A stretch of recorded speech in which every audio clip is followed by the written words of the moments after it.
તો અત્યારના સૌથી મોટા સમાચાર છે પાકિસ્તાનના 3 એરબેઝ ઉપર ધમાકા સંભળાય છે। જમ્મુની સરહદ પર પણ જબરદસ્ત ફાયરિંગ થઈ રહ્યું છે અને પાકિસ્તાન હવે લોંગ રેન્જ મિસાઇલ્સનો ઉપયોગ કરી રહ્યું છે, જે દર્શાવે છે કે પાકિસ્તાન તરફથી સતત મિસાઇલ્સનો હુમલો કરવામાં આવી રહ્યો છે। સવારે ભારતીય સેના 10 વાગે પ્રેસ કોન્ફરન્સ સંબોધવાની છે અને તેમાં અત્યાર સુધીની અપડેટ શું છે તેની ખાસ જાણકારી આપવામાં આવશે। શ્રીનગર પૂંછમાં પણ મોટા ધડાકા સંભળાઈ રહ્યા છે, પણ અત્યારના સૌથી મોટા સમાચાર પાકિસ્તાનના 3 એરબેઝ જ્યાં ધમાકા સંભળાયા છે। પાકિસ્તાન એરબેઝની નજીક વિસ્ફોટના અવાજ સંભળાયા છે, જો કે હજી સત્તાવાર રીતે પુષ્ટિ નથી થઈ કે એરબેઝની કેટલી નજીક આ ધમાકા સંભળાયા છે, પણ 10 વાગે જ્યારે ભારતીય સેના પ્રેસ કોન્ફરન્સ સંબોધશે ત્યારે આ વાત સ્પષ્ટ થઈ જશે। અગાઉ 6 વાગ્યાની આસપાસ પ્રેસ કોન્ફરન્સ સંબોધવાની હતી ભારતીય સેના, પણ હવે 10 વાગે સેનાની સત્તાવાર રીતે પ્રેસ કોન્ફરન્સ સંબોધવામાં આવશે ત્યારે જાણકારી પ્રાપ્ત થશે, કેમ કે અત્યારના સૌથી મોટા સમાચાર પાકિસ્તાનના 3 એરબેઝ પાસે મોટા ધડાકા સંભળાય છે। એ ખૂબ મોટા અને મહત્વના સમાચાર કહી શકાય આ સ્થિતિમાં, જ્યારે ભારત અને પાકિસ્તાન વચ્ચે છેલ્લા 3 દિવસથી આખી રાતોની રાત ઘર્ષણ થઈ રહ્યું છે। બોર્ડર પર સતત ફાયરિંગ થઈ રહ્યું છે અને હવે તો જે જાણકારી પ્રાપ્ત થઈ છે તે મુજબ જમ્મુની સરહદ પર જબરદસ્ત ફાયરિંગ થઈ રહ્યું છે। પાકિસ્તાન તરફથી લોંગ રેન્જ મિસાઇલ્સનો ઉપયોગ કરવામાં આવી રહ્યો છે। રાજૌરી, પૂંછ અને ઉરી પાસે પણ ગોળીબાર થઈ છે। ભારતની સવારે 10 વાગે પત્રકાર પરિષદ થશે। પાકિસ્તાનના રાવલપિંડી, ચકવાલ, શોરકોટ એરબેઝ ઉપર ધડાકા સંભળાયા છે। પાકિસ્તાનના 3 એરબેઝ કે જ્યાં ધમાકા થયા છે, રાવલપિંડી, ચકવાલ અને શોરકોટ એરબેઝ ઉપર ધમાકા થયા છે। જમ્મુ કાશ્મીરથી મોટા સમાચાર પ્રાપ્ત થઈ રહ્યા છે। શ્રીનગર અને પૂંછમાં પણ મોટા ધડાકા સંભળાય છે। માત્ર બોર્ડર વિસ્તાર જ નહીં, શહેરી વિસ્તારોમાં પણ ધમાકા સંભળાય છે। અખનૂર, ઉધમપુરમાં મોટા ધડાકા સંભળાયા હોવાની જાણકારી અત્યારે પ્રાપ્ત થઈ રહી છે। પાકિસ્તાનના 3 એરબેઝ પર મોટા ધડાકા થયા છે અને પાકિસ્તાની ડ્રોનને ભારતે હવામાં જ નષ્ટ કર્યા છે। પાકિસ્તાન તરફથી સતત ડ્રોન હુમલા થઈ રહ્યા છે અને તેને ભારત સતત નિષ્ફળ બનાવી રહ્યું છે। 10 વાગે ભારતીય સેના સત્તાવાર રીતે નિવેદન આપશે। મુરીદ અને રફીકી એરબેઝ પાકિસ્તાનમાં આવેલું છે, જ્યાં ધમાકા સંભળાય છે।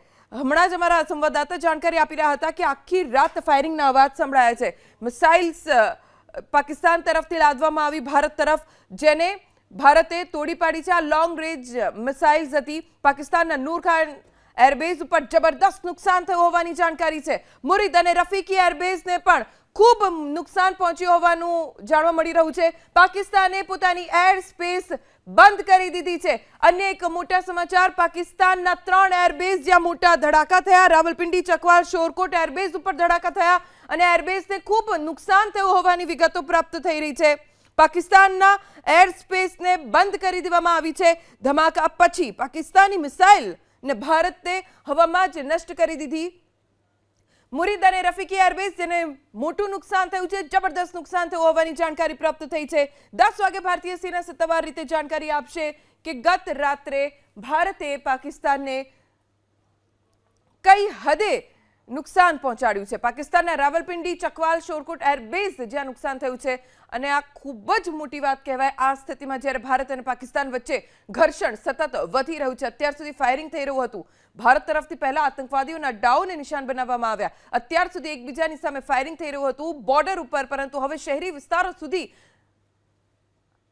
બંને તરફે ઘર્ષણ વધી રહ્યું છે। પાકિસ્તાનના 3 એરબેઝ પર મોટા ધડાકા થયા છે। પાકિસ્તાનના રાવલપિંડી, ચકવાલ, શોરકોટ એરબેઝ કે જ્યાં ધડાકા થયા છે અને પાકિસ્તાનના નૂર ખાન એરબેઝ ઉપર જબરદસ્ત નુકસાન થયું છે। મુરીદ અને રફીકી એરબેઝને પણ ખૂબ જ નુકસાન થયું છે તેવી જાણકારી પ્રાપ્ત થઈ છે।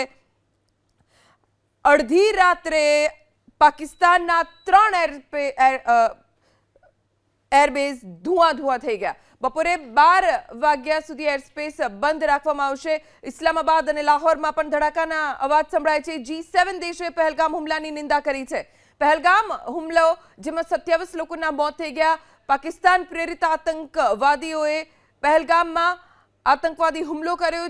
પાકિસ્તાનને તેનો જવાબ પણ ભારતે આપ્યો છે અને હવે સ્થિતિ એ થઈ છે કે અડધી રાત્રે પાકિસ્તાનના 3 એરબેઝ ધુઆં થઈ ગયા। મુરીદ, રફીકી એરબેઝ જ્યાં ધડાકો સંભળાયો છે, જબરદસ્ત નુકસાન થયું છે। પાકિસ્તાને પોતાની એર સ્પેસ બંધ કરી દીધી છે।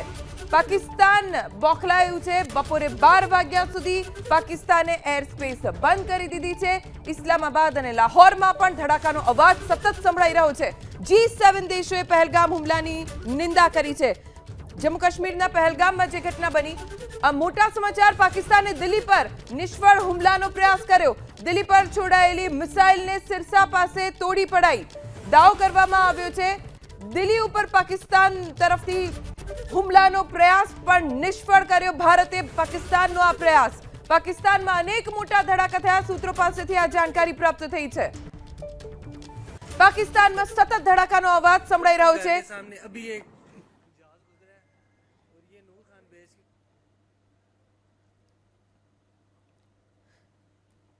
અનેક મોટા ધડાકા પાકિસ્તાનમાં થયા હોવાનું સૂત્રો પાસેથી જાણવા મળ્યું છે।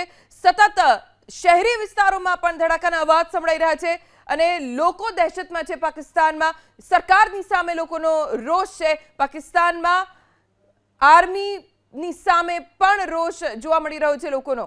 મોટા મોટા ધડાકા સંભળાઈ પણ રહ્યા છે અને કેટલાક વિડીયોઝ પણ આવે છે જેમાં સ્પષ્ટ જોઈ શકાય છે કે પાકિસ્તાનમાં ધડાકાના કારણે, હુમલાના કારણે આગ ફાટી નીકળી છે। સૌથી મોટા સમાચાર આજે એ મળ્યા કે પાકિસ્તાનના 3 એરબેઝ ઉપર ધડાકા સંભળાય છે। પાકિસ્તાનના 3 એરબેઝ જ્યાં ખૂબ નુકસાન થયું છે। રફીકી એરબેઝ, નૂર ખાન એરબેઝ જે રાવલપિંડીમાં આવેલું છે, જ્યાં ધડાકા સંભળાતા જ લોકોમાં દહેશત મચી ગઈ અને આ એરબેઝને ખૂબ જ નુકસાન થયું છે। શોરકોટ એરબેઝ પાસે, ચકવાલના મુરીદ એરબેઝ પાસે પણ ધમાકો સંભળાયો છે અને નુકસાન જ નુકસાન અત્યારે પાકિસ્તાન ભોગવી રહ્યું છે ભારતની સામે પડીને। ભારત પાકિસ્તાનના તમામ હુમલાને નિષ્ફળ બનાવી રહ્યું છે। ઇસ્લામાબાદ, લાહોરમાં સતત અવાજ સંભળાઈ રહ્યો છે ધડાકાઓનો। પાકિસ્તાનના 3 એરબેઝ ઉપર પણ મોટા ધડાકા સંભળાયા છે। પાકિસ્તાનના શહેરી વિસ્તારોમાં પણ હવે ધડાકાના અવાજ સંભળાઈ રહ્યા છે, જેના કારણે સતત સાયરન વાગી રહી છે પાકિસ્તાનમાં। આખી રાત કેટલાક વિસ્તારોમાં સાયરનનો અવાજ સતત ચાલુ રહ્યો છે। બીજી તરફ ભારત પાકિસ્તાનને જડબાતોડ જવાબ આપી રહ્યું છે। ભારત તરફથી પાકિસ્તાનના તમામ હુમલાઓને નિષ્ફળ બનાવવામાં આવ્યા છે। દિલ્હી ઉપર પાકિસ્તાન તરફથી હુમલો કરવાનો પ્રયાસ થયો, પણ ભારતે પાકિસ્તાનના આ મિસાઇલને સિરસામાં જ તોડી પાડી, પાકિસ્તાનના હુમલાને નિષ્ફળ બનાવ્યો અને વધુ એક ફટકો પાકિસ્તાનને ભારત તરફથી મળ્યો। પાકિસ્તાનની દરેક અવરચંડાઈ ભારત નિષ્ફળ બનાવી રહ્યું છે। એક એક હુમલાનો જડબાતોડ જવાબ, એ પછી હવામાં હોય કે પછી જમીન પર હોય, પાકિસ્તાનના હુમલાનો જડબાતોડ જવાબ ભારતીય સેના આપી રહી છે। સતત આખી રાત બોર્ડર ઉપર ફાયરિંગ થયું છે અને તેનો પણ જવાબ ભારતીય સેના તરફથી આપવામાં આવી રહ્યો છે। બરાબર 10 વાગે, આજે સવારે 10 વાગે ભારતીય સેના તરફથી સત્તાવાર રીતે નિવેદન આપવામાં આવશે। પાકિસ્તાન તરફથી અત્યાર સુધી કેટલા હુમલા થયા, ક્યાં હુમલા થયા, એરબેઝ પાકિસ્તાનમાં 3 એરબેઝ કે જ્યાં નુકસાન થયું છે તેને લઈને પણ ભારતીય સેના તરફથી સત્તાવાર જાણકારી આપવામાં આવી શકે છે। લોકોને સતર્ક કરવામાં આવી રહ્યા છે। સતત પોલીસ અને સેના, પ્રશાસન લોકોને સતર્ક કરી રહ્યા છે। જે સંવેદનશીલ વિસ્તારો છે ત્યાં ગલીએ ગલીએ જઈને લાઉડસ્પીકરથી લોકોને સાવચેત રહેવા માટે કહેવામાં આવી રહ્યું છે। પ્રયત્ન એ થઈ રહ્યો છે કે કોઈ મુશ્કેલી નાગરિકોને ન પડે, નાગરિકોને લઈને સૂચનાઓ પણ જાહેર કરવામાં આવી છે।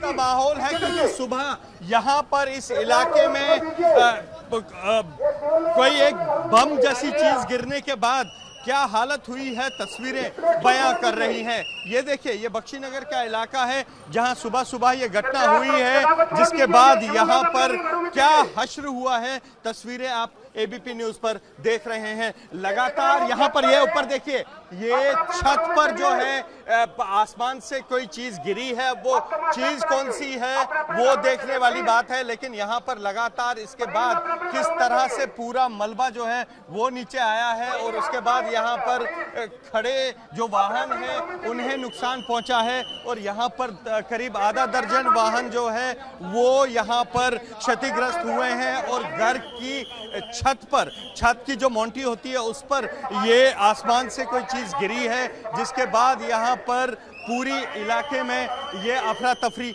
मची हुई है। कुछ लोग यहाँ हमारे साथ हैं जो यहीं रहते। सर, ये कितने बजे की घटना, ये कितने बजे की घटना है और क्या? 5 बजे की घटना है। ये अचानक ये धमाका हुआ, हम तो अंदर ही थे। जब बाहर है तो धुआं धुआं नजर आ रहा, कुछ नजर नहीं आ रहा था, एकदम धुआं नजर आ रहा था। ऊपर से क्या गिरा, कैसे गिरा? कुछ नहीं पता सर हमें। ऊपर से गिरा, धमाका हुआ, जब ये छड़े बाहर निकला, सब कुछ निकला, एकदम धुआं हुआ, धुएं से पता चला हमें क्या हुआ क्या है। बस तो कुछ देखा, बस यही मिट्टी मुट्टी छड़े होते, और कुछ नहीं, धुआं धुआं नजर आ रहा था। क्या इस घर पे गिरा है? इस घर पे गिरा है। क्या इसकी मोटी मोटी बाहर थी क्या? हाँ, इसकी मोटी बाहर थी। बाहर थी। जी जी। तो इसमें आप जब 5 बजे बाहर आए, आपने दरवाजा खोला होगा, कुछ बाहर देखा आपने? एकदम धुआं था, अफरा तफरी का माहौल बना हुआ था। और जनता पहुंच गई वहाँ पे। हाँ, बाकी तो आई नहीं, जनता पहुंच गई, तकरीबन सारे आ गए। देखा उनके घर बहुत नुकसान हुआ, सभी गाड़ियाँ टूट गई, कितने भी गाड़ियाँ, हमारे ऊपर शीशे टूट गए, सभी पानी की टंकी थी वो भी टूट गई, शीशे सभी टूट गए हमारे। आवाज बहुत तेज आवाज हुई, एकदम पूरे शीशे टूटे, उससे पूरा दमका है पूरा एकदम। पूरा धमाका हुआ। सुबह 5 बजे की घटना है। आसमान से कोई चीज गिरी, उसके बाद तेज धमाका हुआ है।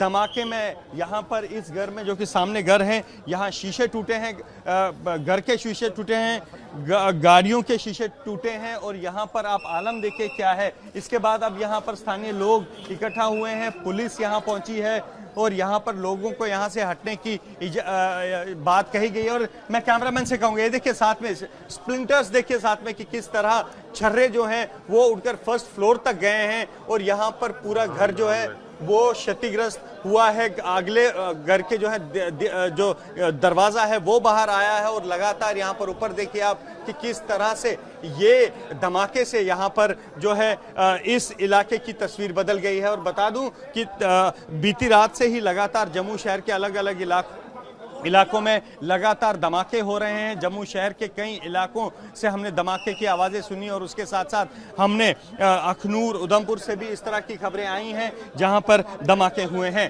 और ये आप तस्वीरें जम्मू के शहर के बख्शी नगर इलाके की देख रहे हैं, जहां पर ये बम गिरने से यहाँ पर आप देखिए कि क्या तस्वीर बदल गई है। कैमरा पर्सन पवन चौधरी के साथ अजय बास्लो, एबीपी न्यूज़ जम्मू। જમ્મુના શહેરી વિસ્તારમાં આ ધમાકો થયો છે એટલે લોકોમાં પણ દહેશત છે।